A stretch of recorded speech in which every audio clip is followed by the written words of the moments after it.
Voina chuan guitar lesson thar kan zir ho lenga voina kan zir ho le tur chu SAKA NGHILHLOHPAR tih hla SAKA guitar Perhdan kan zir ho leang helai hi G in kan langa asanga C aniama D minor E minor A minor chuan B hi kan hmangtel zeu bawkang chuan hela po hian strumming pattern chi khat kan nei lenga chu tiang kan strummang down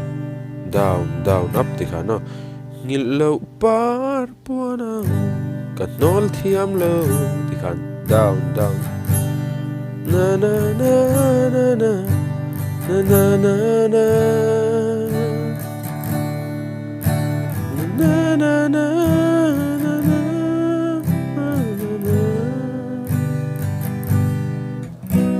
min han em mai ta che lungarun pui tikhan ala pumpui kan strumang chuan ala melin karon play lenga uluk dun longai thale don ne